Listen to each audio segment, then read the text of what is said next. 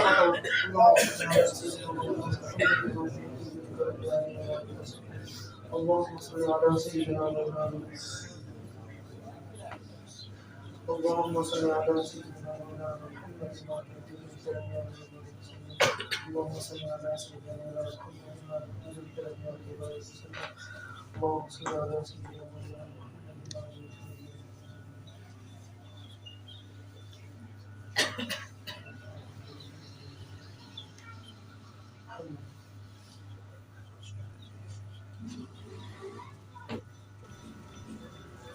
بسم الله الرحمن الرحیم.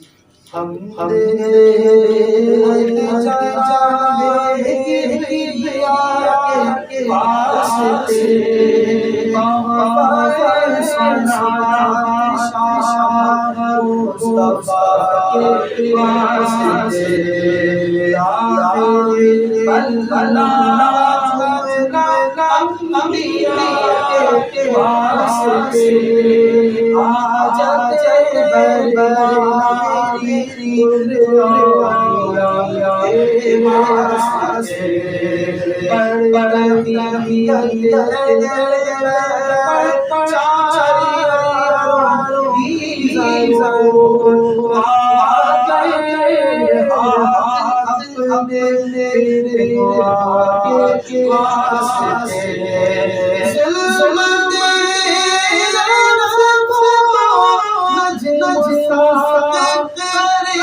جہانگیری خدا کے واسطے مخلص رحمان جہانگیری خدا کے واسطے کر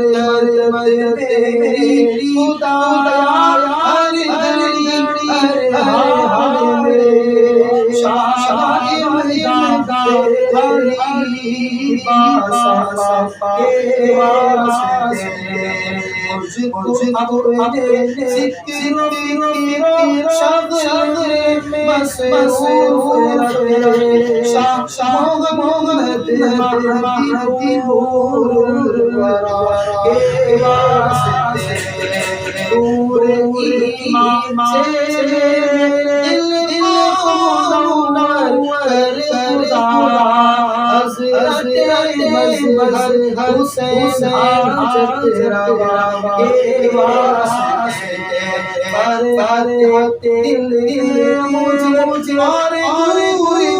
کر دے فکر فرحت اللہ افتخار اولیاء کے سنو بی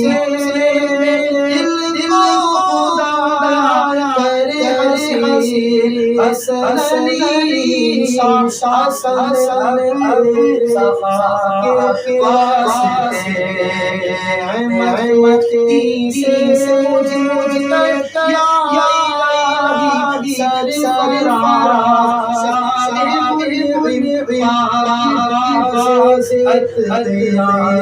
کے واسطے رکھ شریعت اور طریقت پر اللہ شریعت اور طریقت پر ثابت قدم شاہ علی لودھی سید مہقا کے واسطے شاہ علی لودھی سید مہقا کے واسطے لفظ کی بازی سے راسی مجھے سیدی جعفر شمس کے واسطے دور کر میری اور دل کر مجھے سیدی نورانی صفا کے واسطے نظر تیرا قبول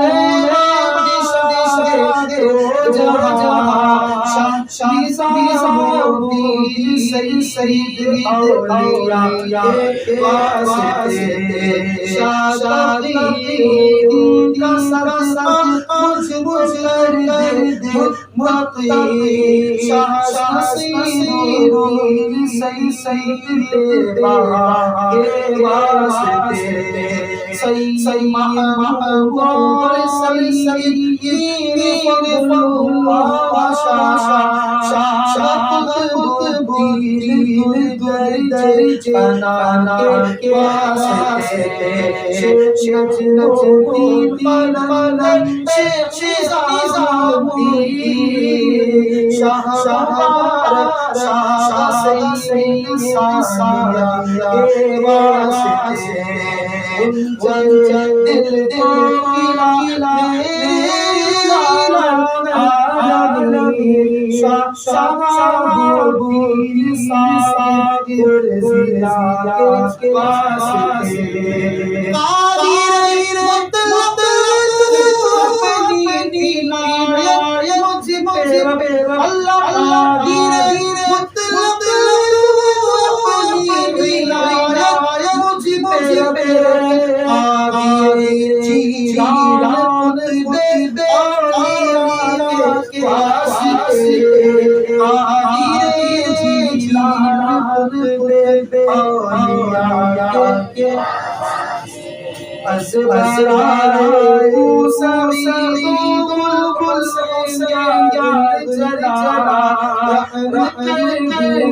یوسف رحمہ کے واسطے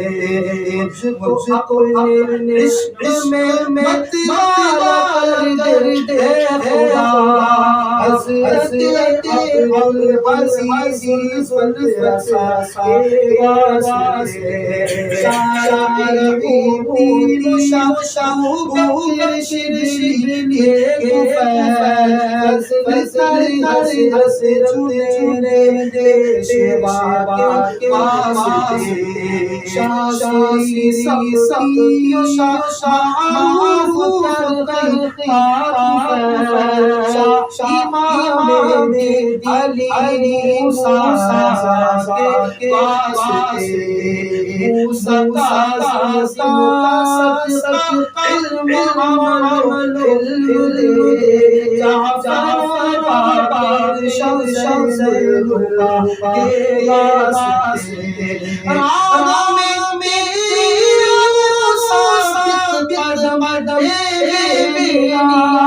سب مجھ شہید دربار کے واسطے سب مجھ شہید دربار کے واسطے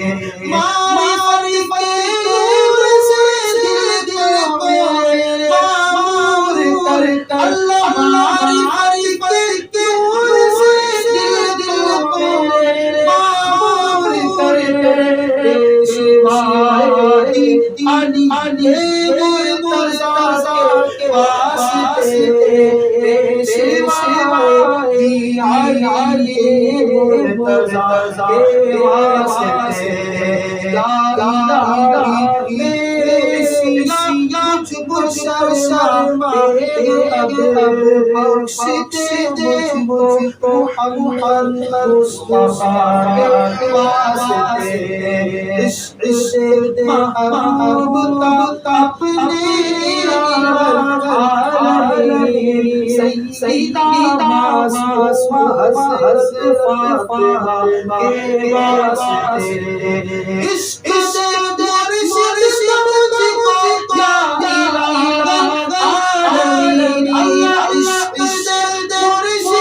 اب گریڑی بنا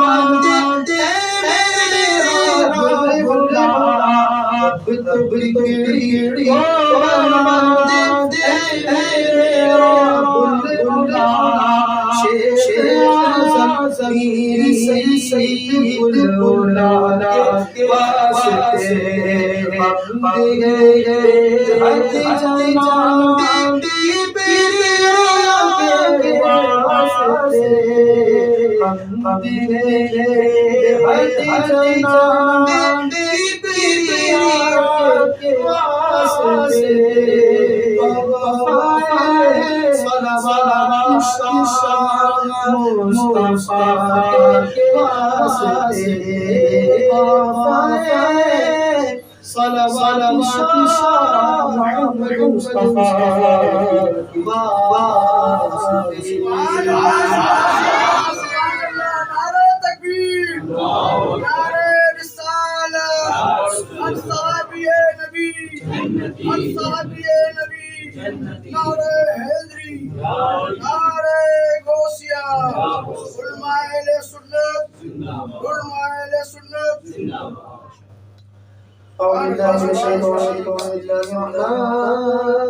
لا يستوي أصحاب النار وأصحاب الجنة أصحاب الجنة هم الفائزون لو أنزلنا هذا القرآن على جبل لرأيته خاشعا متصدعا من خشية الله وتلك الأمثال نضربها للناس لعلهم يتفكرون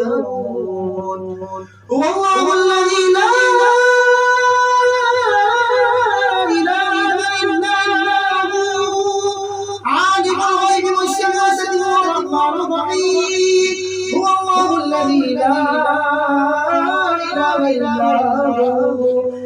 الملك القدوس السلام المؤمن المهيمن العزيز الجبار المتكبر سبحان الله عما يشركون. هو الله الخالق البارئ المصور له الأسماء الحسنى يسبح له ما في السماوات والأرض وهو العزيز الحكيم. بسم الله الرحمن الرحيم. ألهاكم التكاثر حتى زرتم المقابر كلا سوف تعلمون ثم كلا سوف تعلمون كلا لو تعلمون علم اليقين لترون الجحيم ثم لترونها عين اليقين ثم لتسألن يومئذ عن النعيم. بسم الله الرحمن الرحيم. قل يا أيها الكافرون لا أعبد ما تعبدون ولا أنتم عابدون ما أعبد ولا أنا عابد ما عبدتم ولا أنتم عابدون ما أعبد لكم دينكم ولي دين. بسم الله الرحمن الرحيم. قل هو الله أحد الله الصمد لم يلد ولم يولد ولم يكن له كفوا أحد.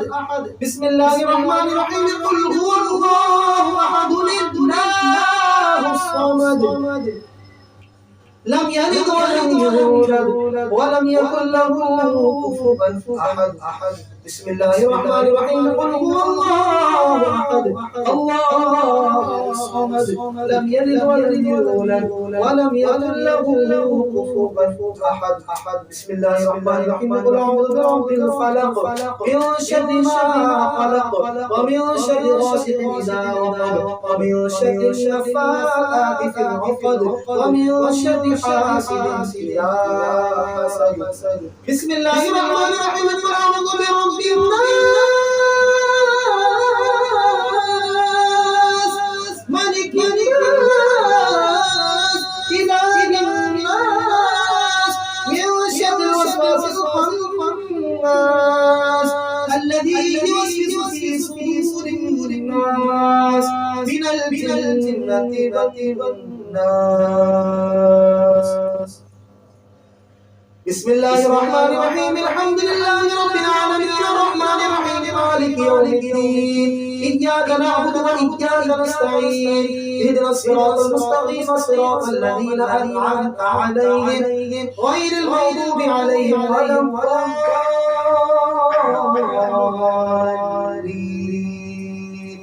آمين. بسم الله الرحمن الرحيم. ألف لام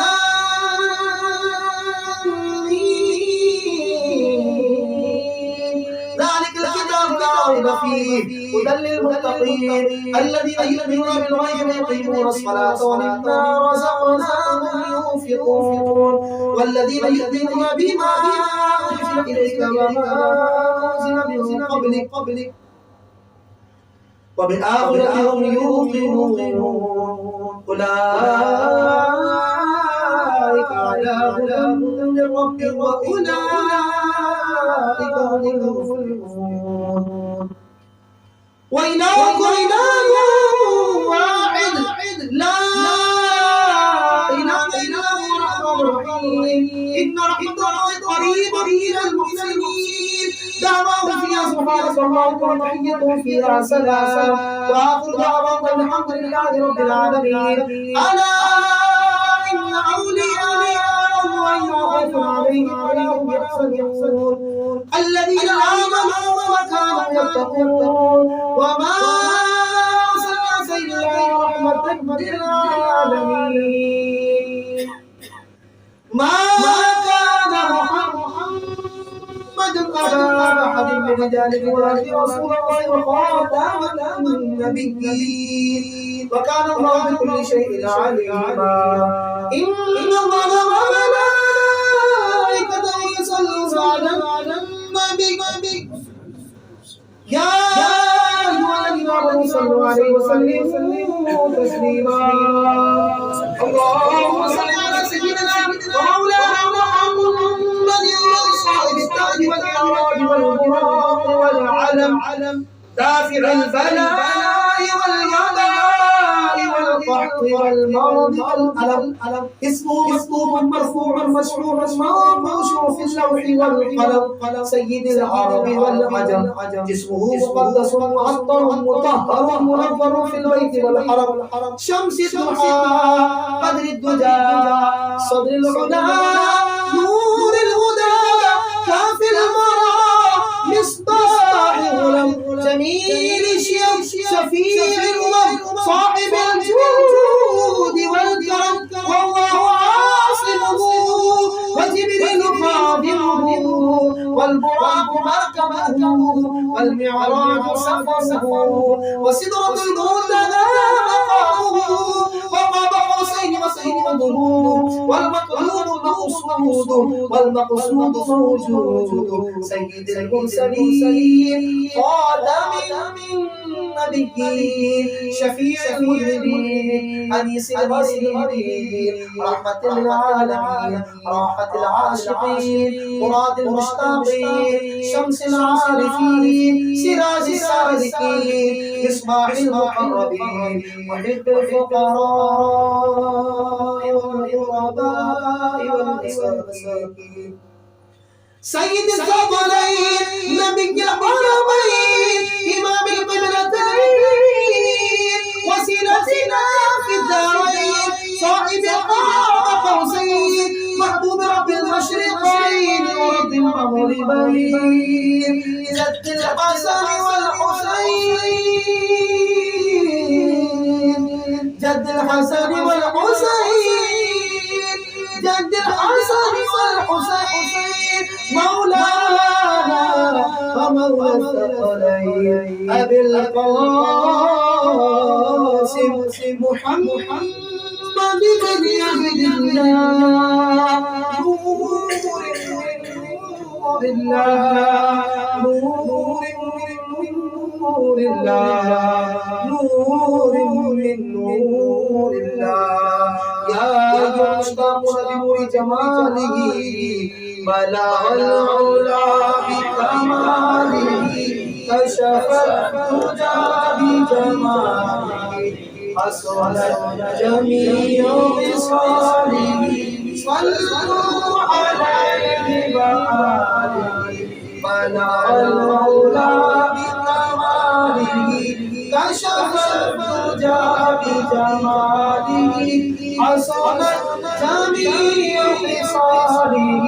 صلوا عليه وآله بلغ العلا بكماله كشف الهدى بجماله حصلت جميع خصاله صلوا عليه وآله صلوا عليه وآله صلوا عليه وآله وصحبه وسلم تسليما كثيرا كثيرا كثيرا سبحان ربك رب العزة عما يصفون وسلام على المرسلين والحمد لله رب العالمين الله أكبر لا إله إلا الله الله أكبر ولله الحمد برحمتك وكرمك وجودك يا أرحم الراحمين يا الله يا رحمن يا رحيم يا حنان يا منان يا أرحم الراحمين या रब्बना व सय्यदना व मौलाना या रब्बल आलमीन। यहाँ पर जो है खत्म ख्वाजगंज शरीफ पढ़ा गया, सूरह यासीन शरीफ की तिलावत की गई, जो जिक्र अस्कार किया गया, तेरा जिक्र किया गया, तेरे प्यारों का जिक्र किया गया, जो नियाज़ो नज़र का इंतजाम किया गया। या रब्बल आलमीन हमारा यहाँ पर पढ़ने वालों को पढ़ना, सुनने वालों को सुनना, शिद्दत करना, एहतिमाम करना, अपनी पाक बुलंद बारगाह में कबूल फरमा। या रब्बल आलमीन इस महफिल के सदक़े हमने, हमारे घर वालों ने, दोस्त अहबाब में, अज़ीज़ अक़रीबा में जो बीमार हैं उन्हें शिफा अता फरमा। घरों में, अस्पतालों में, मौत ज़िंदगी कशमकश में, कोई वेंटिलेटर पर है, कोई आईसीयू में, مولا کریم اپنے فضل سے صحت یابی عطا فرما، شفا کاملہ عطا فرما، ہر قسم کے امراض سے ہم سب کو محفوظ فرما۔ اس محفل کے صدقہ طفیل جو پریشان ان کے پریشان دور فرما۔ یا رب العالمین اس تمام محفل، اس تمام نیاز و نظر کا ثواب تیرے محبوب کریم رؤوف رحیم صلی اللہ تعالی علیہ وسلم میں تحفۃ نذرانۃ العقیدۃ پیش کرتے قبول فرما۔ حضور نبی کریم صلی اللہ تعالی علیہ وآلہ وسلم کے توسط سے تمام انبیاء کرام، تمام صحابہ کرام، حضور صلی اللہ علیہ وسلم کے والدین کریمین، اہل بیت کرام کی ازواج مطہرات کی بارگاہ میں پیش کر قبول فرما۔ تابعین، تبع تابعین، اولیاء کرام، شہداء کرام، مسلمین مسلمات، مومنین مومنات، حضرت آدم علیہ السلام سے لے کر تا قیامت تک جتنے مسلمان آ چکے ہیں یا آنے والے سب کو اس تمام پر دعا پیش کیا قبول فرما۔ خصوص بالخصوص مولا کائنات، مولا مشکل کشا، شیر خدا حضرت علی قدم اللہ تعالی وجہ الکریم کے بارے میں اس کا دعا پیش کیا قبول فرما۔ اور آج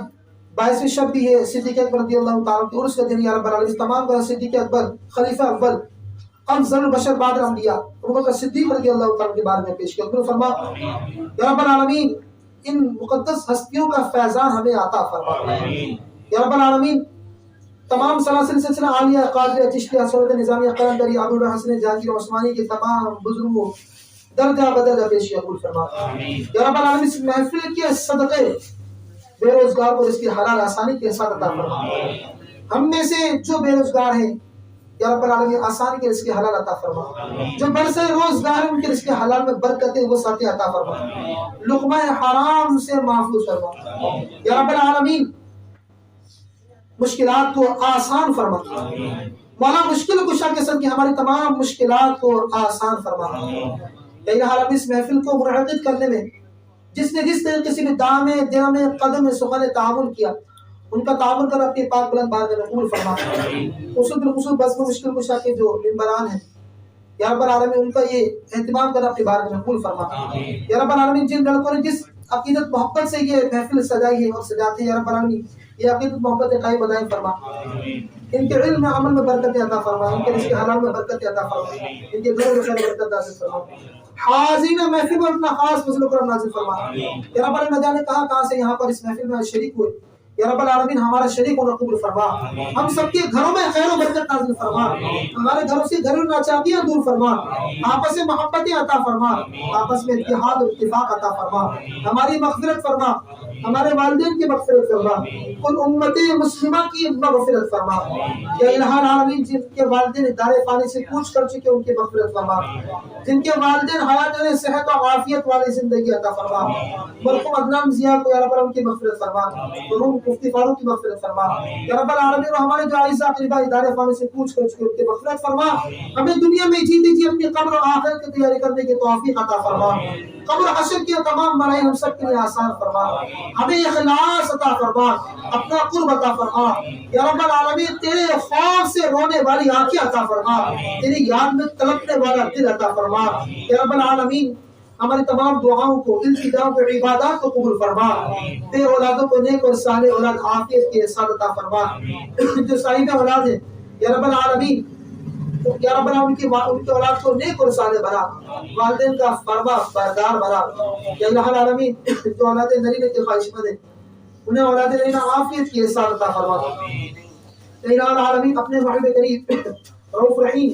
صلی اللہ تعالی علیہ وآلہ وسلم کے سب کے خاتمہ بالخیر عطا فرما۔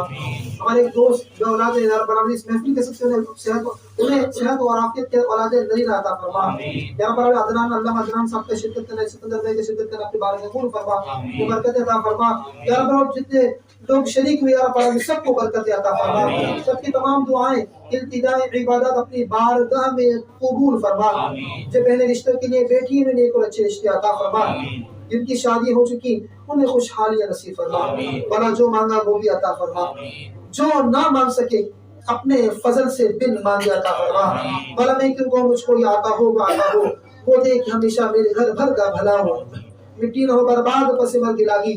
جب خاک اڑے میری مدینے کی ہوا ہو، ایمان پہ دے موت مدینے کی گلی میں، مدفن ہمیں محبوب کے قدموں میں آتا ہو۔ ببرکت ان اللہ وملائکتہ یصلون علی النبی یا ایھا الذین آمنوا صلوا علیہ وسلموا تسلیما اللهم صل علی سیدنا مولانا محمد وعلى آلہ وصحبہ وسلم سبحان ربک رب العزة عما یصفون وسلام على المرسلين والحمد لله رب العالمين. جب جب یہ واپسی ہو یا اللہ لبیک لا الہ الا اللہ محمد رسول اللہ صلی اللہ علیہ وسلم.